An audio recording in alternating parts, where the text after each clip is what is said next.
First thing I think that we should be talking about though before you get started, you might be new to this, trying to decide if you should get into stained glass or not. I wanted for us to remind ourselves about safety when working with stained glass. So that's going to be the topic of the day. For those of us that have been working with stained glass, it's just a good reminder again to kind of be aware of the stuff that we're working with, things that could potentially hurt you. I'll go over some of the things that has happened to me and that I've come upon when working with stained glass, the hazards. I just want all of us to be able to continue doing what we love and also know that we are doing it safely. All right, so let's go over the safety and potential hazards in stained glass. So the first thing should be obvious is glass that we work with.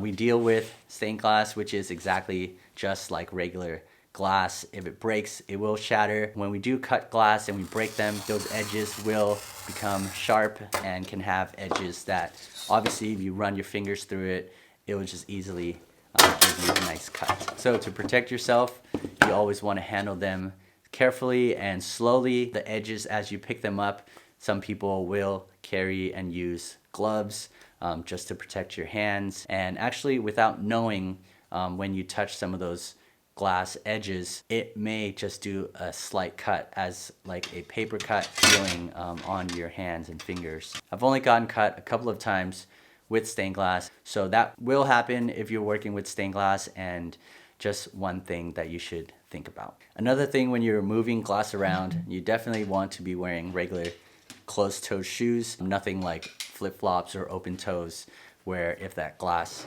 falls on the ground, hits your toes, wouldn't be a nice, pleasant feeling. You're gonna get completely destroyed with the glass there. So just think about that.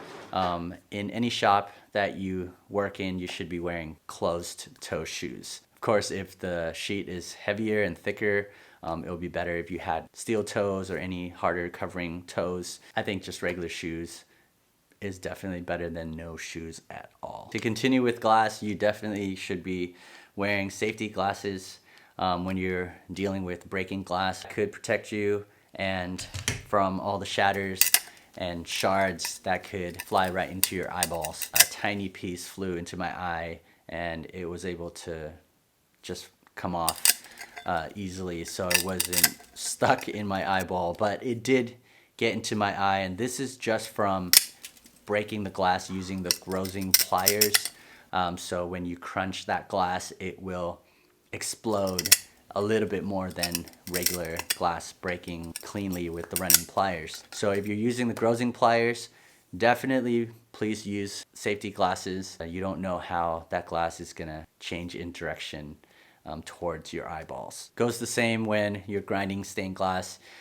When you're grinding, you definitely 100% need to wear safety glasses. We just want to keep our eyes perfect before you start this work and to leave with the right vision as well. Not trying to scare you guys, but just in general, probably a good idea to just wear it around the shop as you're working. Now the next thing that I want to discuss is solder. You might know that solder is a mixture of tin and lead. We work with the 60-40 solder the most, and that means 60% tin, 40% lead. If you know lead, it is definitely a toxic and poisonous material if you ingest it. Also, I believe if you breathe it as well. The first thing you want to do is make sure that you do not eat or drink around solder. I do not eat at all in my studio since I know there's lead all around, and sometimes it touches different parts of the tables and just in the vicinity in this area. Also, one of the stories that I heard from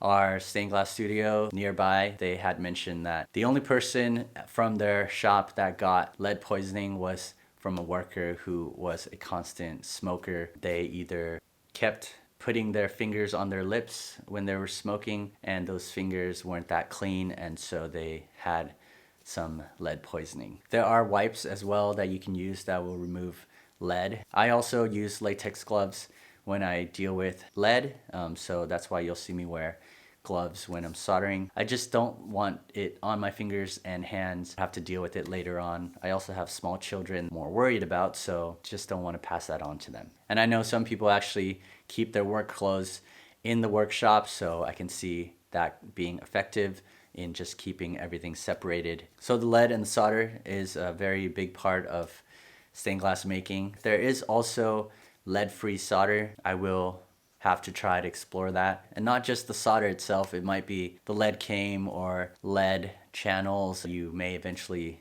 end up dealing with later on. So just be aware of that when you pick them up, when you handle them. It leaves traces on your fingers, and now you're transferring it on to something else. Wash those hands and just make sure that you don't put your fingers in your mouth. And also the last thing about lead is that if you dispose them, wherever they end up in, that lead stays and remains. We want to think about that. I've been collecting the lead pieces when they break off. I just collect them in a baggie right now. If I don't use them up, I will go to a hazardous recycling center, and that is a great way that I think you can dispose of your lead. Just something to think about. With the soldering, one thing that does bother me is the fumes that it gives off when you're soldering, and I've never been a fan of smelling it, absorbing it into my body. One thing that I do want to let you know that you can protect yourself when you're soldering is open your windows, open your doors, get that ventilation going, and just have big airspace for those fumes to escape. You can even get a fan that would suck out the fumes, so you don't end up just sitting there smelling and getting those fumes into yourself. Now you can also get masks with filters. I've used those before plenty, but recently I've been using this filter, this absorber that just sucks out the air, hits the absorber, and that's been working out quite well. But I think either or would be great options, and I'll let you guys know about those items down in the description. So from the solder, we get into the soldering iron, and that iron itself can actually get up to 500 degrees Celsius, maybe like 1,000 degrees Fahrenheit, extremely hot, that you will burn yourself if it touches you. First thing you need to do is make sure you just hold it at the handle and don't go anywhere near the tip where you can actually